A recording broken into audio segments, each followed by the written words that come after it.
candidate Danielle Wheeler. Why should the electors of Macquarie vote for you? Thank you. Before I start, I'd like to acknowledge the traditional owners of this land and pay my respects to any elders past and present. I joined the Greens because it was the party whose agenda most closely allied with my ethics. The Greens have always pushed for social justice, democracy and the environment. We believe in fairness and equality. That's fairness and equality for everybody, not just the people who can articulate their rights or who can pay for them. We're a really small party still, but we're increasing in numbers, and we've got a history of punching well above our weight. We drive the major party platforms on education, climate change and the environment because we just keep hammering on. And slowly, we make a difference. We're frequently accused of being idealist. We can live with that. We've got major points of difference from some of the major parties, and that's what I want to focus on today. I'll discuss our policy platforms on education, climate change and the environment in those bits of the discussion. Our major point of difference is refugees. The major parties' policies are cruel, expensive, regressive, and they're doomed to fail. There is nothing that we can do in this country within the bounds of our own morality that will stop people fleeing the appalling situations that they live in. We cannot possibly be cruel enough to deter them.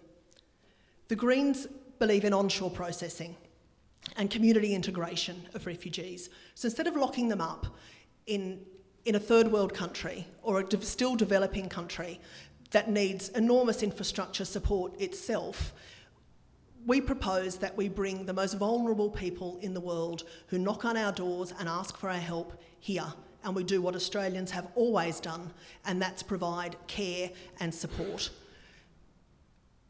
The current policies and the policies floated by both the Liberal and Labor parties are extraordinarily expensive, and they won't stop people coming.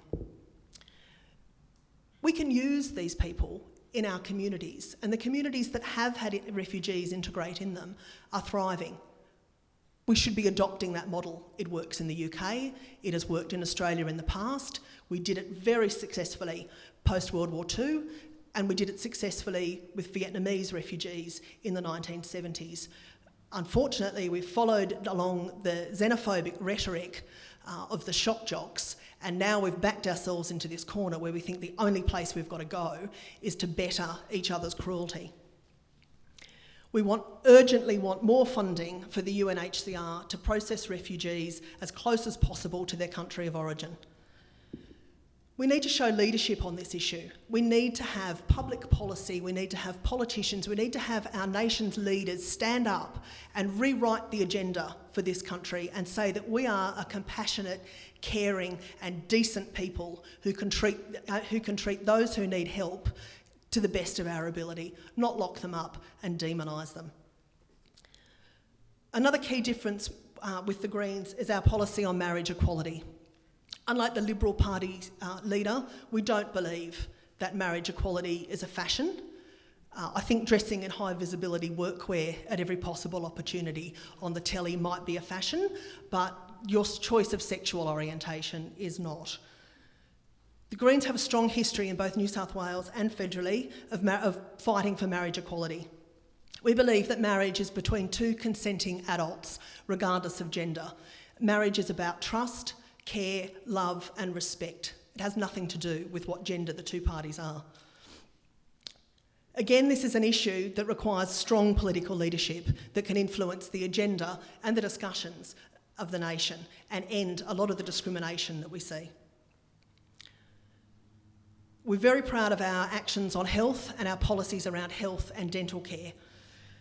We want better funding of healthcare, free, fair access to healthcare for all people, regardless of their income, because we're fast running towards a two-tiered American system where you get better healthcare if you can pay more money for it. And in a nation as wealthy as Australia, with an egalitarian history like we have, that's a disgrace.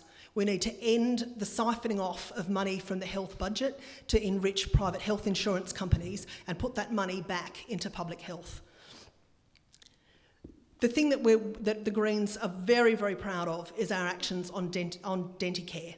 We want to see dental care merged into Medicare, so that if you need your teeth fixed, you front up at the dentist and you get them fixed, regardless of how much you can pay. Because it's ludicrous to remove one organ of the body and say, we'll fix the rest of it, but we won't fix your choppers.